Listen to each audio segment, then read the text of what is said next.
Muy buenos días, mi nombre es Emanuel Escobar del programa Análisis de Costos y Presupuestos. A través de este video voy a mostrarles en modo de presentación cuáles son los 10 principios de la economía.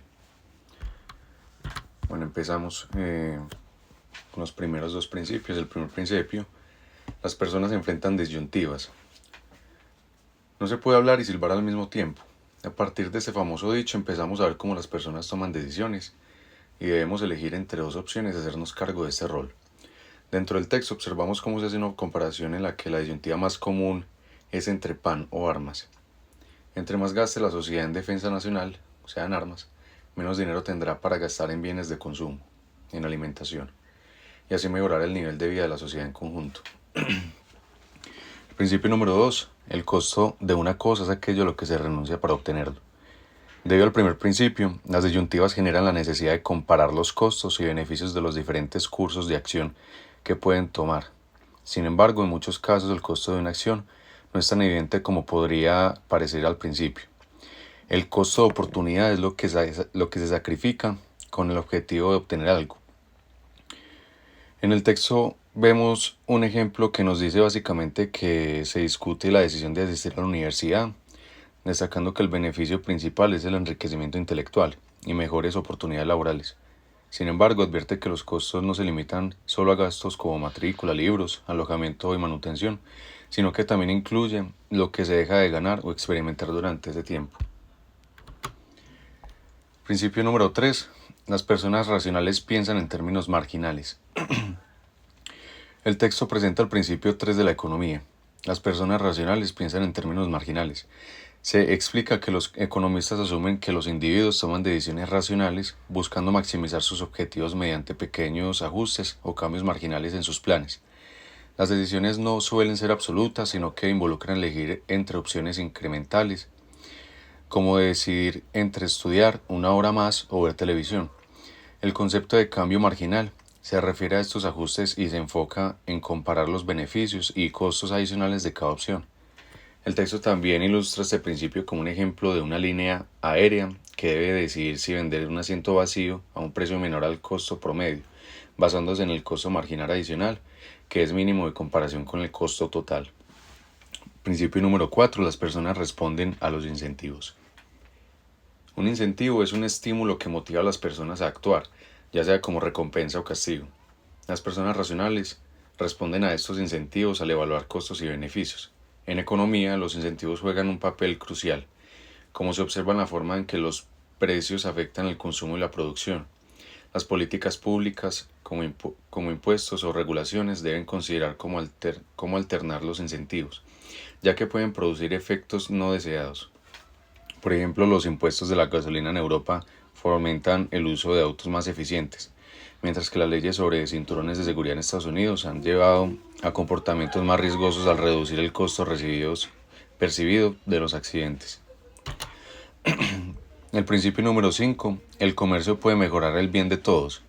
El principio 5 sostiene que el comercio puede mejorar el bienestar de todos los involucrados a pesar de la percepción de competencia entre países, como Estados Unidos y Japón. El comercio no es una competencia ganadora-perdedora, sino una oportunidad para que ambas partes se beneficien. Al igual que las familias se benefician del comercio al especializarse y obtener una mayor variedad de bienes a mejores precios, los países también lo hacen. El comercio permite a las naciones especializarse en lo que hace mejor y disfrutar de una mayor variedad de productos, mejorando el bienestar general. El principio número 6. Los mercados normalmente son un buen mecanismo para organizar la actividad económica. En ese principio se sostiene que los mercados suelen ser un mecanismo eficaz para organizar la actividad económica. Tras la caída del comunismo, muchos países han abandonado la planificación centralizada y han adoptado economías de mercado donde las decisiones se toman de manera descentralizadas por empresas y familias.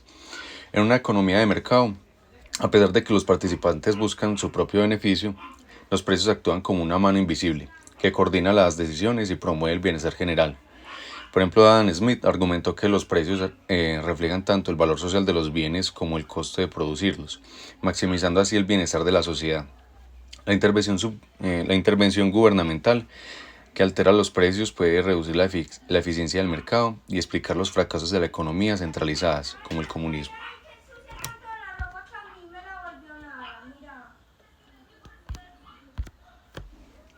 Principio número 7. El gobierno puede mejorar algunas veces los resultados del mercado. Destaca que aunque el mercado es eficiente, a veces el gobierno puede mejorar los resultados económicos. La mano invisible del mercado que hablábamos anteriormente, que coordina las actividades económicas de manera efectiva, requiere del gobierno para hacer cumplir las reglas y proteger los derechos de propiedad. Sin esta situación, sin estas instituciones, los mercados no funcionarían bien, ya que las personas no estarían motivadas a producir o intercambiar bienes. El gobierno también interviene para corregir fallas del mercado, como externalidades, por ejemplo la contaminación, y poder del mercado, los monopolios. Además, busca mejorar la equidad, ya que el mercado por sí solo no garantiza una distribución justa de la riqueza, aunque la intervención gubernamental puede abordar esas fallas y desigualdades, no siempre lo hace de manera efectiva, debido a intereses políticos y limitaciones en la información. El estudio de economía ayuda a evaluar si las políticas gubernamentales promueven la eficiencia y equidad o si, en cambio, están mal diseñadas. El principio número 8. El nivel de vida de un país depende de la capacidad que tenga para producir bienes y servicios. Ese principio nos dice que el nivel de vida de un país depende de su capacidad para producir bienes y servicios básicamente. La diferencia en el ingreso promedio entre países es notable. Por ejemplo, en 2008, los estadounidenses ganaban alrededor de $47,000 anuales, mientras que los mexicanos ganaban cerca de $10,000 anuales también, y los nigerianos solo $1,400 anuales. Esta disparidad se refleja en la calidad de vida, incluyendo acceso a bienes, salud y esperanza de vida. La diferencia en el nivel de vida entre países y a lo largo del tiempo se deben principalmente a las variedades de la productividad, a las variaciones de la productividad, es decir, la cantidad de bienes y servicios producidos por unidad de trabajo.